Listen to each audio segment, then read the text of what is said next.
तो हेलो बच्चों, आप सभी का स्वागत है आपके अपने चैनल पलामू फिजिक्स पॉइंट पर। आज हम लोग देखने वाले हैं परमिटिविटी एंड रिलेटिव परमिटिविटी। पिछले क्लास में हमने देखा था कूलॉम्स लॉ। तो कूलॉम्स लॉ में हमने क्या देखा था बच्चों कि कोई दो चार्ज है, कोई दो पॉइंट चार्ज है Q1 Q2, इसके बीच में सेंटर टू सेंटर फोर्स लग रहा है और सेंटर टू सेंटर का डिस्टेंस कितना है, R है। मतलब दो चार्ज है Q1 Q2 separated by distance R। तो इनके बीच में जो इलेक्ट्रोस्टैटिक फोर्स लगेगा उसका वैल्यू कितना है बच्चों, F इक्वल टू के Q1 Q2 by R square. और K का मान हमने कितना बताया था आपको, K equal to 1/4 pi epsilon naught. ठीक है, 1/4 पाई एप्सिलॉन नोट, यही वैल्यू बताया था ना। अभी कुछ देर के लिए हम एप्सिलॉन नोट को केवल एप्सिलॉन लेके चल रहे हैं। ठीक है, एप्सिलॉन नोट को हम कुछ देर के लिए केवल एप्सिलॉन लेके चल रहे हैं। आगे चल के एप्सिलॉन आर एप्सिलॉन एम बताए थे ना पिछला वीडियो में, तो सारा कॉन्सेप्ट क्लियर करेंगे तो समझाएंगे कि यहाँ एप्सिलॉन नोट होता क्यों है। तो K equal to 1/4 pi epsilon, जहां एप्सिलॉन के बारे में ये बताए थे हम, आप लोग को याद होगा तो epsilon depend upon medium, depend upon medium बच्चों, मीडियम पे डिपेंड करेगा एप्सिलॉन। एप्सिलॉन को परमिटिविटी बोला जाता है। ठीक है, तो एप्सिलॉन जो है वो मीडियम पे डिपेंड करेगा, मतलब हवा में एप्सिलॉन का वैल्यू अलग होगा, पानी में अलग होगा। तेल डिफरेंट टाइप का, जैसे सरसों तेल ले लीजिए या मिट्टी तेल ले लीजिए, नारियल तेल ले लीजिए, हर ऑयल का भी परमिटिविटी अलग होगा। ठीक है, उसके बाद ग्लास ले लीजिए, उसका भी परमिटिविटी अलग होगा बच्चों। तो ये जो है एप्साइलन बोलते हैं इसको। ठीक है, तो एप्साइलन जो है वो मीडियम पे डिपेंड करेगा, इसको ई मत पढ़िएगा, ये क्या है, एप्साइलन है। एप्साइलन मीडियम पे डिपेंडेंट होता है, ये सब हम पिछले क्लास में भी बताए थे। ठीक ना, तो अब आ रहा होगा दिमाग में कि एप्साइलन होता क्या है। तो एप्साइलन को हम लोग क्या बोलते हैं बच्चों, परमिटिविटी, यही होता है परमिटिविटी। आज के वीडियो में बस हम परमिटिविटी और रिलेटिव परमिटिविटी ही जानने वाले हैं। ठीक ना, तो परमिटिविटी अब होता क्या है, तो देखिए बच्चों, दो चार्ज हम लिए हैं Q1 Q2, दो चार्ज लिया है हमने Q1 और Q2, जो कि सेपरेटेड है R डिस्टेंस पे। मतलब दोनों के बीच का डिस्टेंस कितना है, R है, चार्ज Q1 और Q2 के बीच का। ठीक है, तो दोनों के बीच में जो फोर्स लगेगा, दोनों के बीच में जो फोर्स लगेगा, फोर्स किसी भी नेचर का हो सकता है, चाहे अट्रैक्शन का हो या रिपल्सन का हो। ठीक है, ये तो आप लोग जान ही रहे हैं कि सेम टाइप का होगा तो रिपल्सन होगा, ऑपोजिट नेचर का होगा तो अट्रैक्शन होगा। तो फोर्स किसी भी तरह का लगे इसमें, चाहे अट्रैक्टिव नेचर का लगे या रिपल्सिव नेचर का लगे, बीच के मीडियम, ये दोनों चार्ज के बीच में जो गैप दिख रहा है, ये गैप में जो मीडियम है, चाहे वो हवा हो या वैक्यूम हो या पानी हो, उस पे डिपेंड करेगा। समझ में आया। अब यहाँ पे देखिए थोड़ा, F इक्वल टू, अगर हम मतलब डायरेक्ट लिखे तो क्या लिखेंगे, 1/4 pi epsilon Q1 Q2 by R square, Q1 Q2 by R square. तो यहाँ देखिए एप्सिलॉन क्या है, डिनोमिनेटर में है, डिनोमिनेटर में है एप्सिलॉन। एप्सिलॉन डिनोमिनेटर में होने का मतलब क्या हुआ कि एप्सिलॉन का वैल्यू अगर हम बढ़ाएंगे, एप्सिलॉन का वैल्यू अगर हम बढ़ाएंगे तो फोर्स का वैल्यू घटेगा। एप्सिलॉन का वैल्यू बढ़ाएंगे तो फोर्स का वैल्यू घटेगा बच्चों। ठीक है, एप्सिलॉन बढ़ा रहे हैं तो फोर्स घट रहा है, इसका मतलब क्या है कि किसी भी मीडियम का परमिटिविटी, किसी भी मीडियम का परमिटिविटी जितना ज्यादा होगा, मीडियम का परमिटिविटी जितना ज्यादा होगा, चार्जेज के बीच में फोर्स उतना कम लगेगा, और परमिटिविटी कम होगा तो फोर्स ज्यादा लगेगा।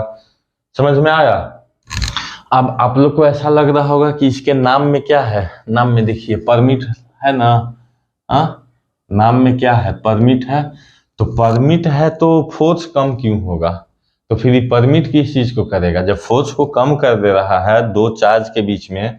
ठीक है, और जो हम बात कर रहे हैं वो तो चार्ज का ही बात कर रहे हैं, तो चार्ज का बात कर रहे हैं, तो चार्ज में अगर फोर्स को कम कर दे रहा है परमिटिविटी, तो ये परमिट आखिर किस चीज को करेगा, मन में आ रहा होगा कि नाम में परमिट है, तो एक तो कहावत सुने हैं, आंख का अंधा नाम नयन सुख। ठीक है, आंख का अंधा नाम नयन सुख का मतलब क्या हुआ, नाम है नयन सुख, एकदम नयन का पूरा सुख है उसको, लेकिन कोई चीज वो देख नहीं पा रहा है। तो वही चीज है इसमें, परमिट तो करेगा लेकिन Q1 Q2 को परमिट नहीं करेगा वो।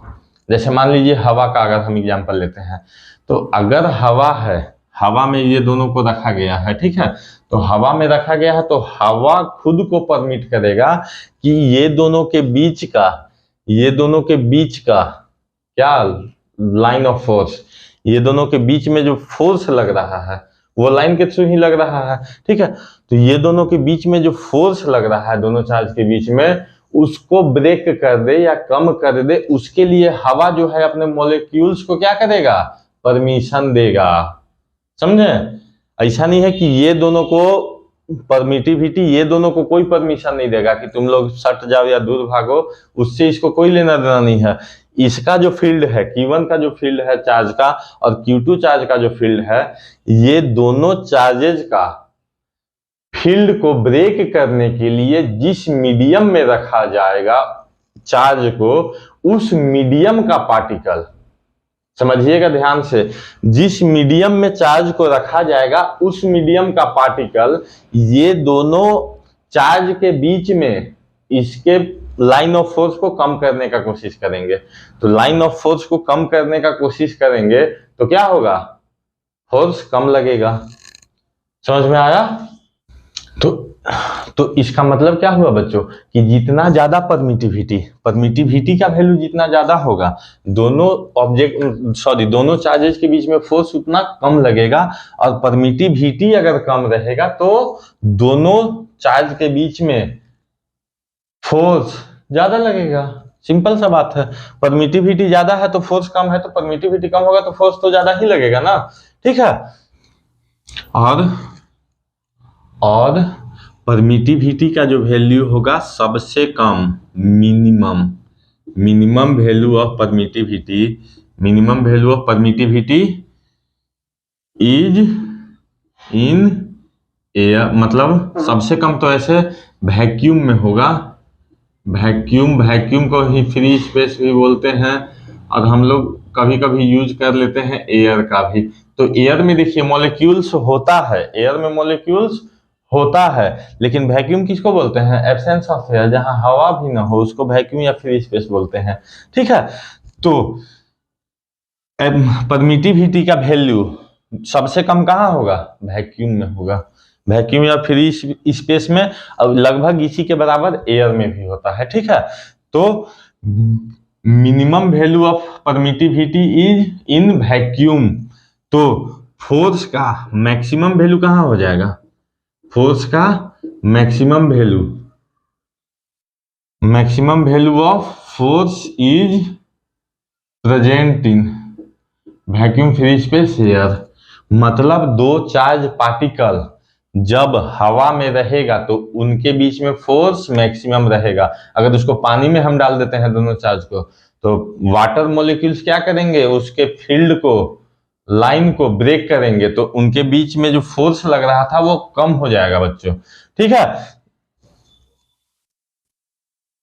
तो एप्सिलॉन का मिनिमम वैल्यू जो है वो कहाँ होगा बच्चों, वैक्यूम में। वैक्यूम में क्यों होगा, क्योंकि वैक्यूम में कोई पार्टिकल नहीं होता है, तो इसके पास जब कोई पार्टिकल ही नहीं है तो ये किसको भेजेगा यहाँ कि जाओ इसका इलेक्ट्रिक फील्ड लाइन को ब्रेक कर दो।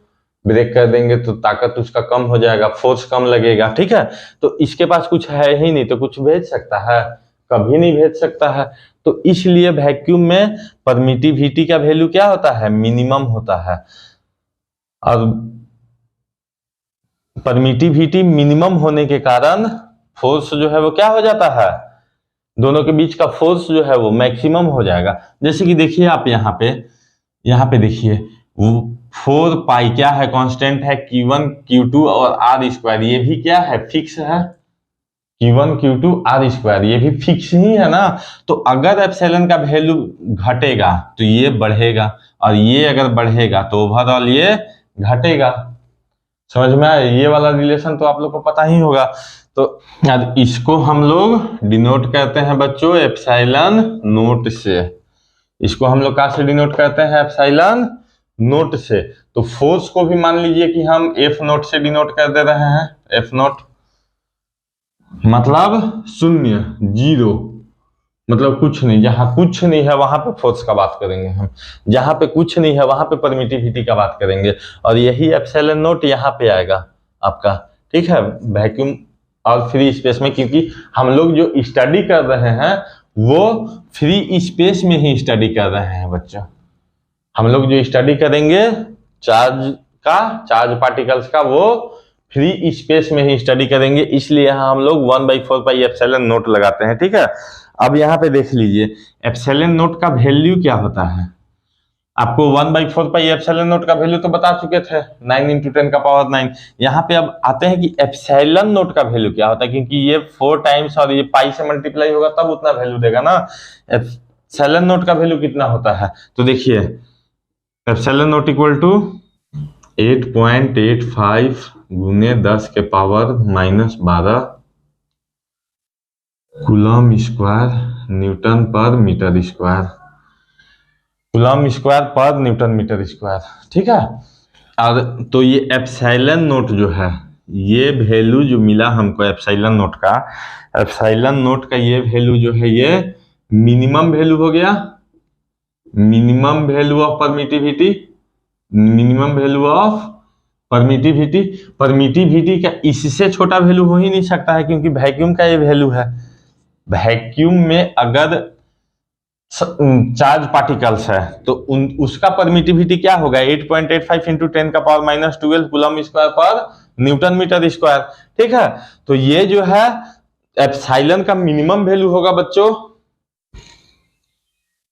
तो अब एक बात बताइए यहाँ पे, परमिटिविटी, परमिटिविटी ऑफ एयर यानी एप्सिलॉन नोट का वैल्यू, एप्सिलॉन दूसरा मीडियम का अगर हम बात करें, दूसरा कोई भी मीडियम में अगर परमिटिविटी पूछा जाए कि हवा का परमिटिविटी ज्यादा होगा या पानी का ज्यादा होगा, हवा का ज्यादा होगा या तेल का ज्यादा होगा, हवा का ज्यादा होगा या ग्लास का ज्यादा होगा, तो सबसे कम परमिटिविटी किसका होता है, हवा का।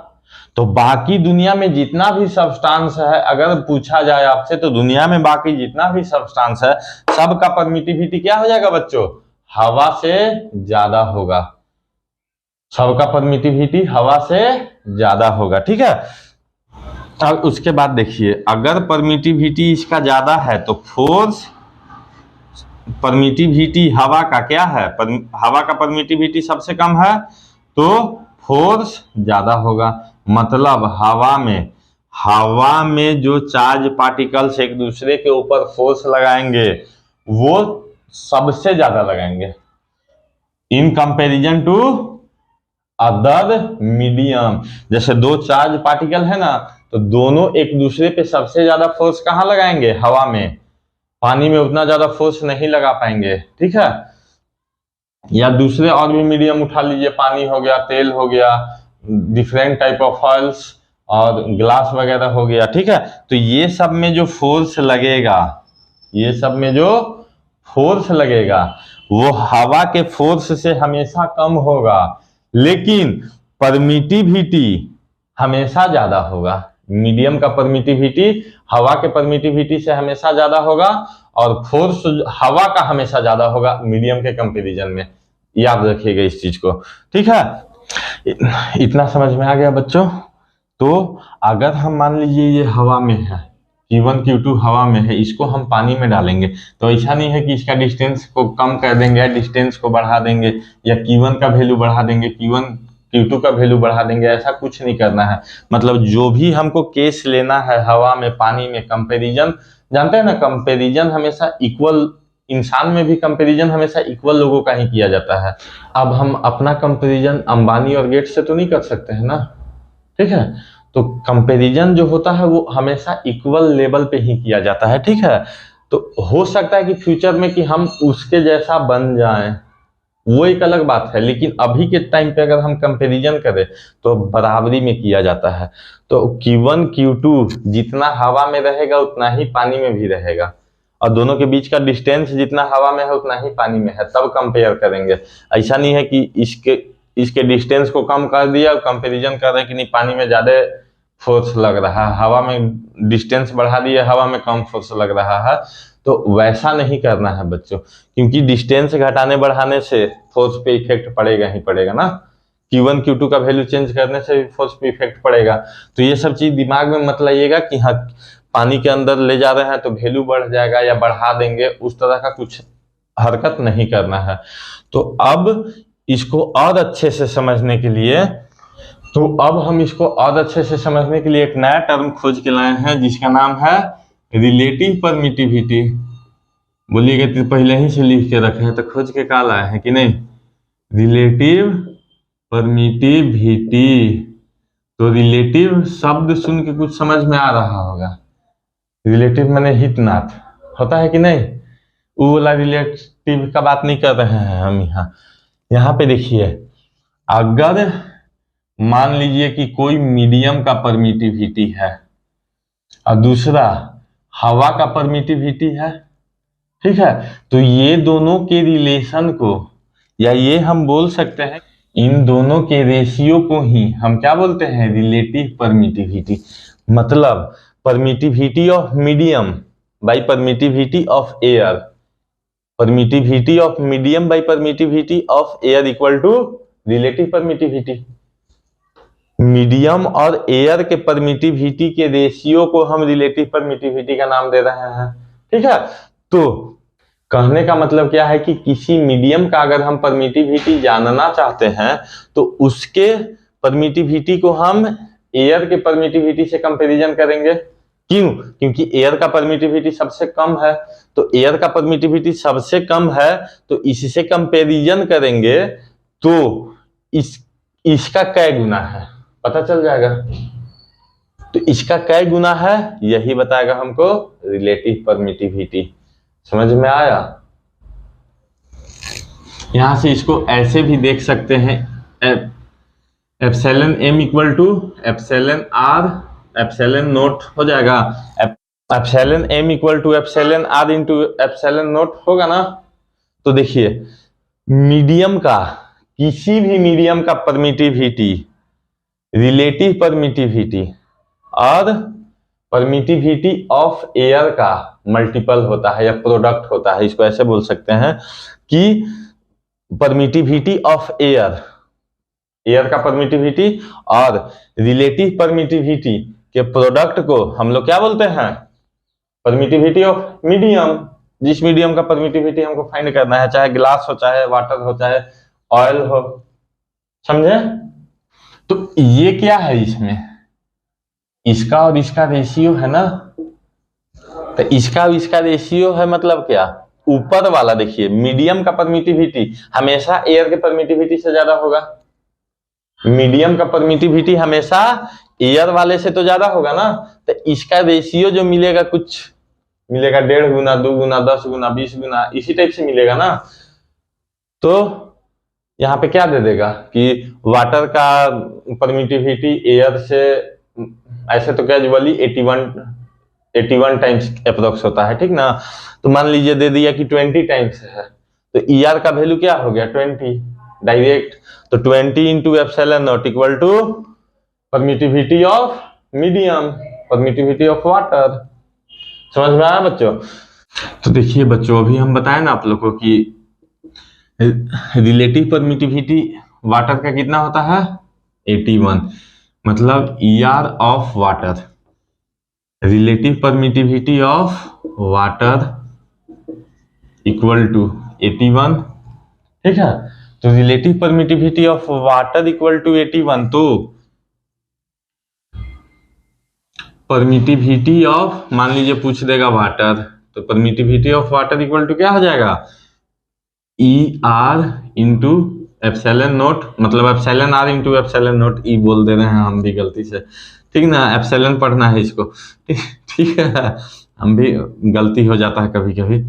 तो epsilon R into epsilon naught, तो एप्सिलॉन R का वैल्यू कितना दिया हुआ है 81, एप्सिलॉन नोट का वैल्यू कितना होता है 8.85 इंटू 10 का पावर -12 कूलम स्क्वायर पर न्यूटन मीटर स्क्वायर। ठीक है, तो इसको इससे मल्टीप्लाई कर देंगे, हमको परमिटिविटी ऑफ वाटर मिलेगा कि नहीं मिलेगा। ठीक है, ये तो रहा बात परमिटिविटी का। अब बात करते हैं हम फोर्स का। ठीक है, तो फोर्स, अगर परमिटिविटी जो है 81 गुना ज्यादा है, परमिटिविटी जो है वो 81 गुना ज्यादा है, 81 टाइम्स ज्यादा है ना। इससे देखिए, एयर का परमिटिविटी है, तो एयर के परमिटिविटी से कितना ज्यादा है, 81 टाइम्स ज्यादा है। तो फोर्स देखिए, अब यहां परमिटिविटी बढ़ा तो फोर्स क्या होगा, घटेगा। कितना घटेगा, मतलब ही नहीं है कि घटेगा, मतलब ये है कि कितना घटेगा। तो 81 गुना बढ़ा है तो फोर्स जो है वो 81 गुना घट जाएगा। मतलब एयर में अगर हम फोर्स निकाल रहे हैं, फोर्स इन जीरो, मतलब फोर्स नॉट, मतलब कुछ जहां कुछ नहीं है वहां हम फोर्स निकाल रहे हैं, तो फोर्स नॉट इक्वल टू क्या हो जाएगा, F/81। समझे, मतलब परमिटिविटी जय गुना बढ़ेगा उतना टाइम्स फोर्स घटेगा।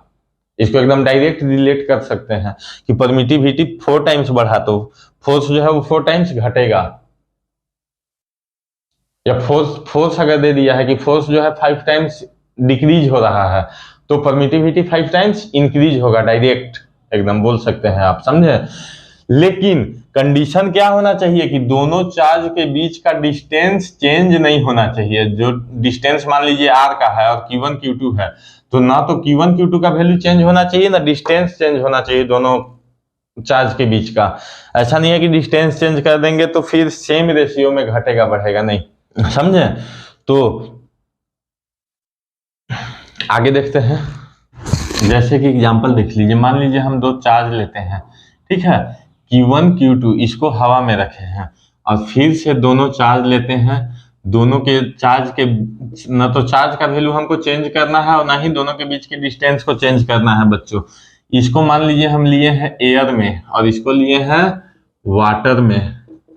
ठीक है, यहाँ पे फोर्स मान लीजिए लग रहा है कितना, वाटर मत लिखिए क्योंकि वाटर का तो हमको पता है 81 टाइम्स होता है, कोई भी लिक्विड ले लीजिए।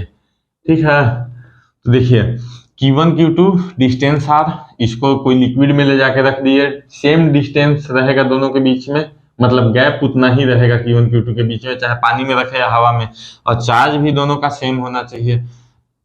तो यहाँ पे मान लीजिए दोनों के बीच में जो फोर्स लग रहा है वो F लग रहा है। यहाँ पे कितना लगेगा, मान लीजिए F/2 लग रहा है। ठीक है, तो रिलेटिव परमिटिविटी पूछ देगा आपसे। ठीक है, क्या पूछ देगा, रिलेटिव परमिटिविटी। तो यहाँ F है, यहाँ F/2 है, तो आप तो डायरेक्ट भी बोल सकते हैं कि F/2 हुआ मतलब रिलेटिव परमिटिविटी क्या होगा, 2 गुना बढ़ेगा। बोल सकते हैं कि नहीं। फोर्स जो है कितना, हाफ टाइम्स, मतलब 2 टाइम्स डिक्रीज किया। फोर्स कितना, 2 टाइम्स डिक्रीज किया ना। तो फोर्स जब 2 टाइम्स डिक्रीज किया तो रिलेटिव परमिटिविटी 2 टाइम्स इंक्रीज करेगा। लेकिन कैसे, इसको सॉल्व करके देखते हैं हम लोग। ठीक है, तो देखिए जानते हैं F equal to 1/4 pi epsilon naught Q1 Q2 by r square. ये F नोट ले लीजिए, ये हवा वाला का हो गया, और F ले लीजिए मीडियम के लिए, लिक्विड के लिए, तो 1/4 पाई एप्सिलॉन m हो जाएगा Q1 Q2 by r square. तो F/F नोट करेंगे, sorry F naught by FM करेंगे तो क्या मिलेगा बच्चों, 1/4 pi epsilon note Q1 Q2 by r square, 1/4 pi epsilon m Q1 Q2 by r square. ये डायरेक्ट कट जाएगा, 4 पाई से 4 पाई कैंसिल, एप्सिलॉन नोट नीचे आएगा, यानी F naught by FM equal to epsilon naught by, sorry epsilon naught तो नीचे आ जाएगा ना, epsilon m by epsilon naught. और epsilon m by epsilon naught को हम क्या नाम से जानते हैं, एप्सिलॉन r के, यानी कि F naught by FM equal to epsilon r। यानी कि एफ एम बराबर क्या हो जाएगा, F naught by epsilon R, F naught by epsilon R. अब वैल्यू पुट कीजिए, तो एफ एम मीडियम में फोर्स कितना लग रहा है, F/2। मीडियम में फोर्स कितना लग रहा है, देखिए यहाँ F/2, यानी F/2। और एयर में फोर्स कितना लग रहा है, F। तो क्या F by epsilon R, F cancel, यानी एप्सिलॉन आर बराबर 2। रिलेटिव परमिटिविटी क्या गुना बढ़ेगा, 2 गुना बढ़ जाएगा बच्चों।